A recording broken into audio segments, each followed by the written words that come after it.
focused and diligent in terms of researching and preparedness.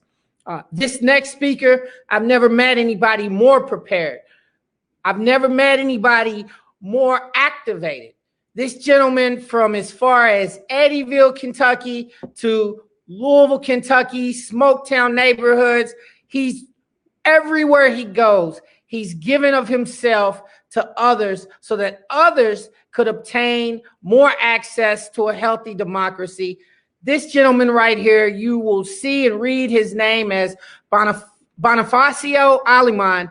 I know him as Flacco, my friend. Bring it, bring it, bring it. Thank you, Shelton. It's definitely an honor and a humbling experience to be part of this rally today, especially during the virtual rally. I'm used to a rally, where my voice is breaking up and we're screaming and we're yelling for justice and we're stating our demands. And so, thinking about that today, I asked myself, I said, what can I say to the people today? What do I really want to say? And I thought of some things that I could say. And I could tell everybody that I spent 11 years in prison for armed robbery and kidnapping. I could tell everybody that I've been to maximum security prisons all across the state. I said, that's not really what I want you to know today, though. I could tell you that I'm an engaged father, that I'm an active grandparent, that I'm a member of my community and my neighborhood. I could tell you that I work in community mental health and I assist my clients in building adult daily living skills that they need to survive and empower themselves. I could tell you that I'm in school working on my master's of social work, and that since I've been out of prison, I've got my undergraduate in social work and did a lot of speaking pieces. I thought I could tell you that I spend a lot of time volunteering to help the unhoused and the oppressed in our state and in our country. But none of that's really what I wanted to tell you today.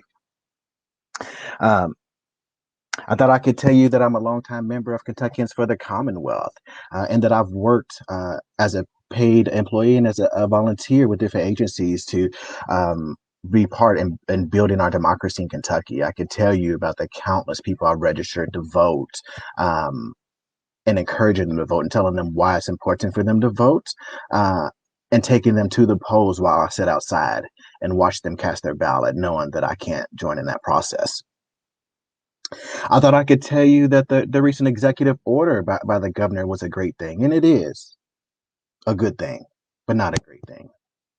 I thought I could tell you and remind you about the local ordinances that Louisville and Lexington passed in 2013 and 2014 to support the restoration of voting rights in Kentucky across the board. And I thought I really could come here and talk to you today about House Bill 232 and why we're putting so much hope into that bill, just as we have continually for different bill numbers over the last 17 years. But none of that's what I came here to tell you today, actually. It dawned on me that if I came here with nothing to tell you about myself today, that I would still be disenfranchised, a disenfranchised citizen in Kentucky. I would still be a formerly incarcerated person. I would still be a neighbor and a member of your community with that red X on my forehead that says, don't let this person participate in our democracy and don't let this person vote. And so what I came here to tell you today is that I do deserve to be part of the democracy that we call Kentucky. I came here today to tell you that I demand the right to vote, that no longer will I stand in the shadows and meekly beg people for a right that I believe should be enshrined in our Kentucky Constitution. I'm here today to tell you that I deserve to continue to be a full neighbor and a member of our community.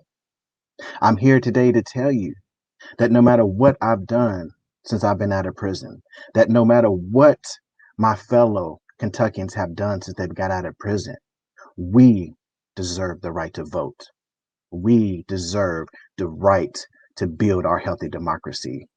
And we deserve the rights to be full members of our community. And so when you leave today and you think about what you take away from this, know that we're tired. We're tired of begging for crumbs. We're tired of begging for something that we should have had hundreds of years ago. And so as we go forward, if you really want to help the fight, don't be that savior. Support us. Hear what we're telling you.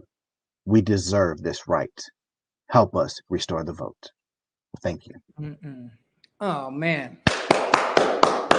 What mighty word.